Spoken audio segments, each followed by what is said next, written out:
দেখছেন ক্যালকাটা নিউজ, আপনাদের সঙ্গে রয়েছে আমি শাহানা। শুরু করছি চারটে চতুষ্কোণা। শুরুতেই যে খবরের দিকে নজর রাখতেই হচ্ছে, আইপিএল এ বাদ বাংলাদেশি ক্রিকেটার।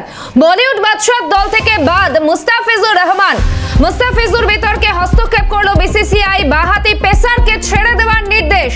মুস্তাফিজুরের বিকল্প নিতে পারবেন নাইটরা। বাংলাদেশের সঙ্গে সাম্প্রতিক যে সম্পর্কে টানা পড়েন তার জেরেই এই সিদ্ধান্ত। মুস্তাফিজুরকে নিয়ে বিতর্কে আপাতত ইতি, অর্থাৎ এবছর 2026 আইপিএল 2026 এ কেকেআর এর জার্সিতে দেখা যাবে না মুস্তাফিজুর রহমানকে। মুস্তাফিজুর বিতর্কে হস্তক্ষেপ বিসিসিআই এর, আইপিএল এ বাদ মুস্তাফিজুর রহমান। বর্তমানে দুই দেশের যে সম্পর্ক, যে সাম্প্রতিক পরিস্থিতি, তার নিরিখেই এই সিদ্ধান্ত। বাঁহাতি পেসারকে ছেড়ে দেওয়ার নির্দেশ। এবছর প্রায় 9 কোটি 20 লক্ষ টাকায় মুস্তাফিজুর রহমান গিয়েছিলেন কেকেআরে। আর এই গোটা বিষয় নিয়ে ঠিক কি প্রতিক্রিয়া আমরা পেয়েছি শোনাবো পরপর। हमने कल ही आप लोगों से कहा था कि आप निश्चित रहिए, भारत सरकार और बीसीसीआई इस पर को संज्ञान लेगी, चूंकि 100 करोड़ हिंदुओं की भावनाओं से खिलवाड़ नहीं किया जा सकता। ये पूरे भारत के हिंदुओं की जीत है, सनातनियों की जीत है। वो शाहरुख खान समझ नहीं पाए थे ना, अब शाहरुख खान की समझ में आ गया है कि भारत में रह के सनातनियों से पंगा लेना या सनातनियों के विरुद्ध चलना वो अच्छा नहीं रहेगा। और उन्हें ये समझ आ गया है कि देश के सैकड़ों करोड़ जो सनातनी हैं उन्होंने ही उन्हें शाहरुख खान बनाया है। देखिए, जनता का जो मत है वो मान लेना चाहिए। बांग्लादेश में हिंदुओं को जिंदा जलाया जा रहा है, तो और ऐसे देश के प्लेयर अगर आके यहाँ पे खेलेंगे तो बंगाली हिंदुओं के मन में तो घृणा उत्पन्न होगी, बहुत स्वाभाविक है। बीसीसीआई के सचिव सैकिया जी, उन्होंने देश के करोड़ों हम हिंदुओं की भावनाओं को समझा, भारत के देशवासियों को भावनाओं को समझा कि बांग्लादेश और पाकिस्तान के किसी भी क्रिकेटर को, किसी भी खिलाड़ी को हमारे देश में न तो मैच खेलने के लिए आना चाहिए और न तो हमारे आईपीएल में, चाहे देश में हो चाहे देश के बाहर हो, उसमें हिस्सा लेना चाहिए।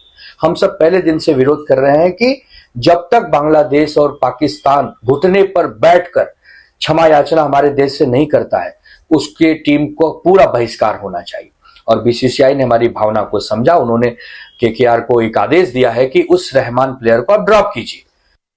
पहली बात तो जो बांग्लादेश के अंदर जो घटनाक्रम हुआ वो काफ़ी निंदनीय है, और वहाँ लगातार एक के बाद एक 3 हिंदुओं की डेथ हुई, लोगों उनका मर्डर कर दिया गया।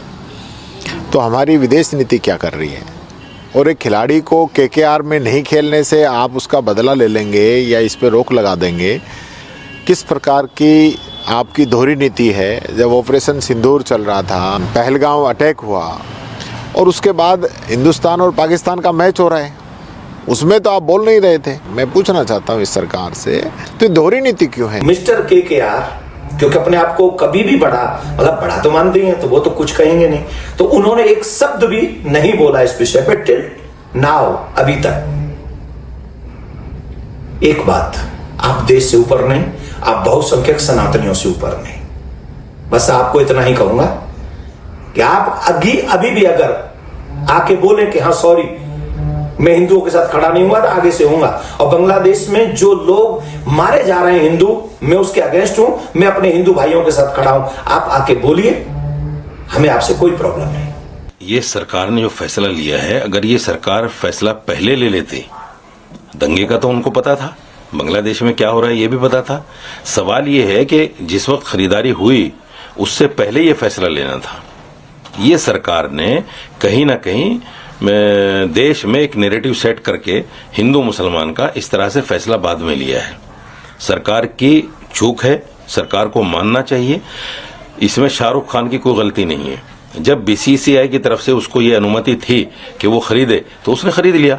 शाहरुख खान है, और हिंदुस्तान की जीडीपी में जो रोल है शाहरुख खान का, उस रोल को भी लोगों को समझना चाहिए। অর্থাৎ বাংলাদেশে বর্তমানে সংখ্যালঘুর নির্যাতনের যে ঘটনা, সেই ঘটনার পরিপ্রেক্ষিতে এপার বাংলায় একেবারে প্রতিবাদে ঝড় উঠেছে। অবশেষে মুস্তাফিজুর রহমান, তাকে কেকেআর এর জার্সিতে দেখা যাবে না। বিসিসিআই এর সেক্রেটারি কি বলছেন শুনুন। Same developments which is going on all across. BCCI has instructed the franchisee KKR to release one of their player, Mustafizur Rahman of Bangladesh from their squad, and BCCI has also said that if they ask for any replacement, BCCI is going to allow that replacement.